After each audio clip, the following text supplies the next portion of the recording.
It is quiet on Mars. The wind blows over red rocks and dust. It is a desert world, a frozen world. But it was not always this way. This is the story of a machine that found the proof. This is the story of opportunity. It began with a launch, a fiery journey from Earth. The rover's name was Opportunity, a name of hope. Its mission was simple: look for signs of water. Its life was short, designed for just 90 days. It landed inside a crater, a lucky accident. The doors opened. The rover saw its new home. It was on Mars. It was time to go to work. It looked around. The ground was strange. It saw small, round objects everywhere. Scientists on Earth got excited. They called them blueberries. These little stones were the first big clue. The blueberries were made of iron, called hematite. It left its first crater. It drove for miles. It explored new places. It saw things no human had ever seen. It survived dust storms. It survived the cold Martian winters. It was a fighter, A survivor. Then it made another discovery, a bright white line in the rock, the mineral gypsum. It forms when water flows through cracks. This was the final proof. Mars didn't just have water, it had groundwater. The planet was once habitable. It could have supported life. But little Rover had answered its biggest question. But Mars is a dangerous place. In the summer of 2018, a monster awoke. A planet-wide dust storm. The sky grew dark. The air thickened with dust. The sun faded away. The rover's power began to drop. The rover sent its last message to Earth. After 8 months, they made a decision. The mission was over. On February 13th, 2019, they said goodbye. There were tears. It was like losing a friend. So the story ends. The rover sleeps on Mars. But this is not a sad story. It is a story of triumph. It traveled 28 miles. It worked for 15 years. It found the water. It changed our understanding of the universe. It was a machine, but it carried our curiosity. It carried our spirit. Its final message was not in the words it sent. Its message is in the pictures it took, the data it collected. Its message is that we can explore, we can discover, we can achieve great things. The rover is silent now, but its legacy will last forever. The first comforting answer is distance. Space is enormous. Signals get lost. Civilizations may exist beyond a cosmic horizon we cannot reach. But this answer collapses quickly, because even slow ships can cross the Milky Way in a few million years. Perhaps civilizations are rare, and most are still young. But in a galaxy billions of years older than Earth, we should see evidence of the old ones. Another hopeful answer is that we are being watched. Earth is a cosmic wildlife preserve. a protected environment. Humanity isolated, quarantined, observed. If true, then silence is artificial. And what happens on the day the zookeepers step inside? What if the silence exists because life doesn't survive long enough to be loud? This is the great filter, a cosmic barrier that destroys most civilizations. Perhaps the filter is behind us. Abiogenesis, extremely rare, multicellular life, almost impossible. But most scientists do not believe the filter is behind us. More likely, the filter is ahead. Civilizations reach a certain level of technology and then destroy themselves. Nuclear fire, climate collapse, nanotechnology, artificial intelligence. Something wipes out nearly every species that reaches our level. Or perhaps, the filter is something we cannot imagine. A cosmic predator, a universal law, a self-replicating danger hiding in the physics of the universe. Something so lethal that no civilization escapes it. Imagine a dark forest, silent, still, terrifying. Every civilization is a hunter, hiding in the dark. Silence is survival. You do not announce your position in a dark forest. You do not shine a light, because something older, something hungrier, is listening. In a galaxy where resources are precious and trust is impossible, the only rational move is to eliminate another civilization before it becomes a threat.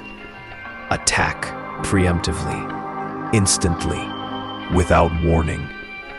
This is the dark forest hypothesis, and it would mean the universe is full of life, but every species is hiding.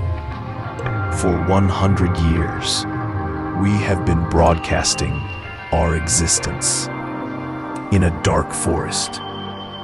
We are a flare in the night. Every day, our signals travel farther. Every day, more stars know we exist. If the galaxy is friendly, this is our invitation. If it is not, the countdown has already begun. The Fermi paradox is not a question, it is a warning. Fade to black. Text on screen. The cosmic silence. Who will break it first? Before humans wrote their first words, before the first cities rose from stone, something was already shaping the universe.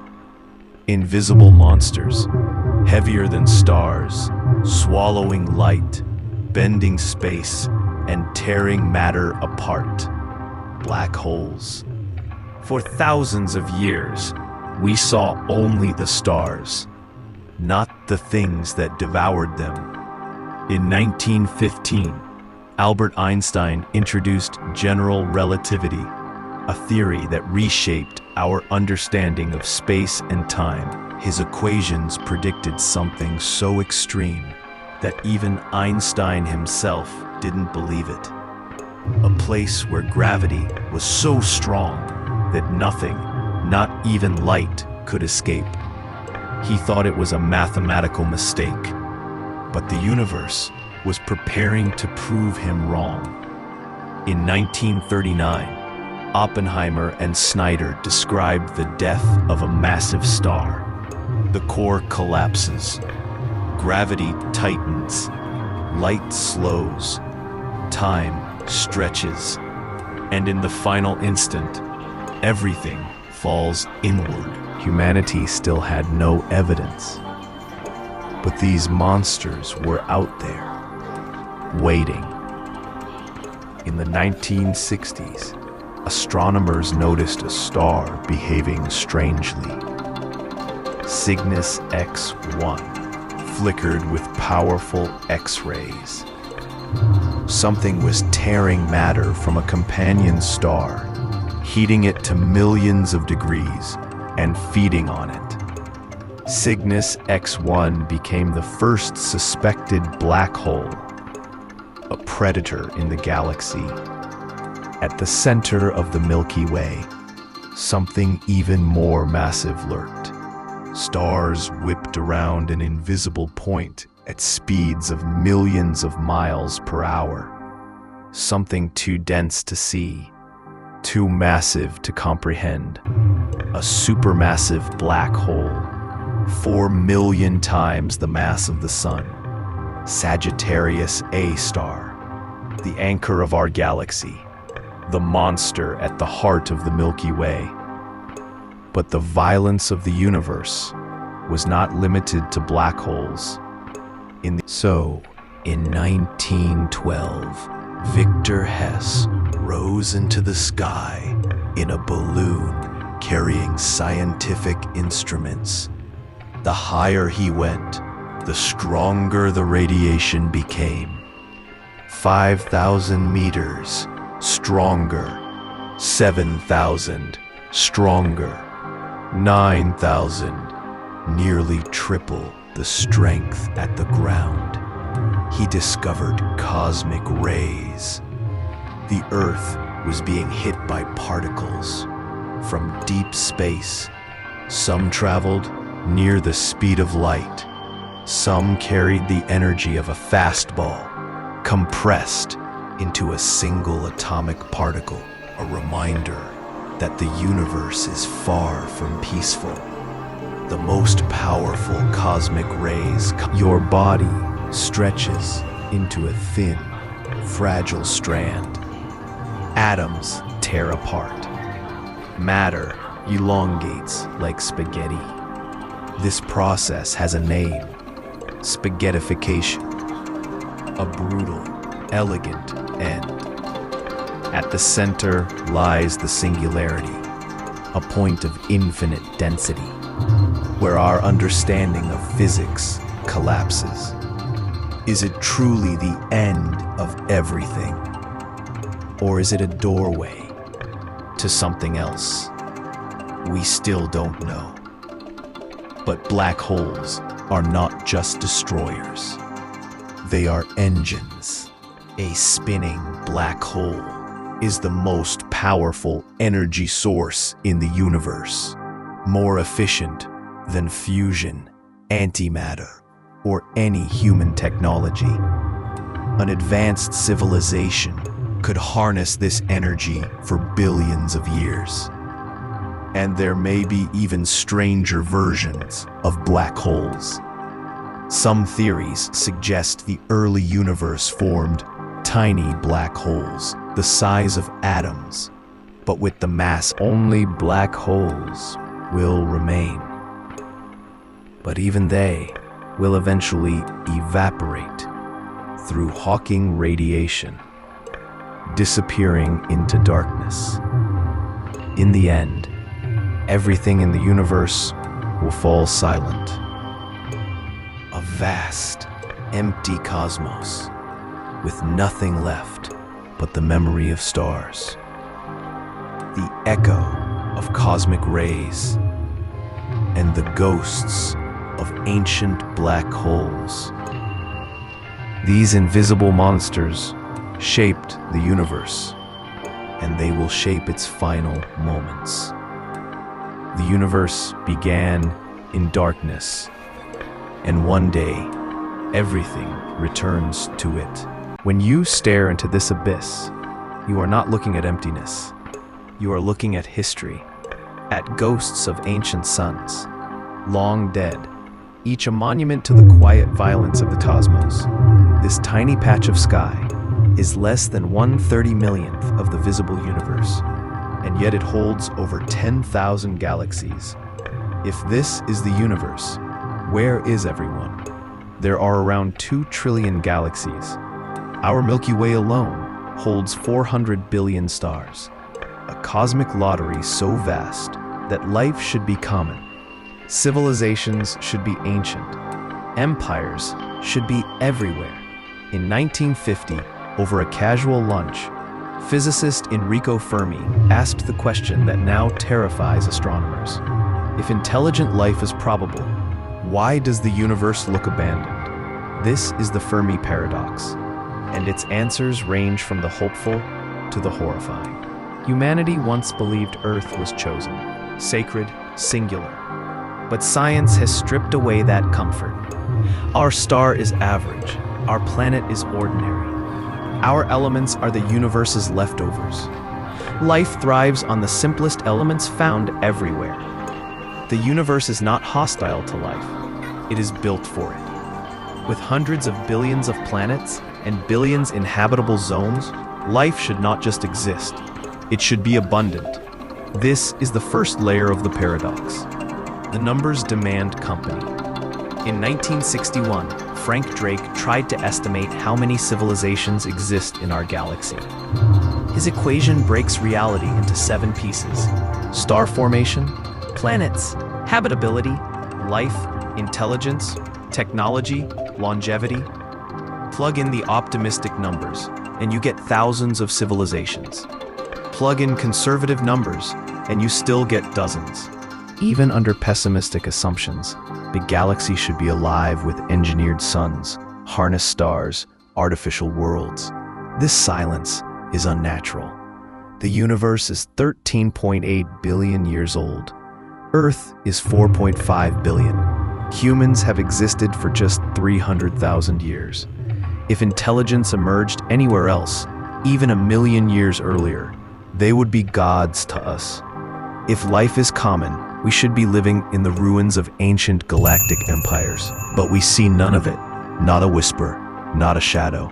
We search the sky for civilizations and instead find a graveyard. With this many stars, this much time, this many chances, the sky should be deafening with alien signals. Instead, the universe is silent, not quiet, silent. Narrator, final whisper, and silence is often a warning.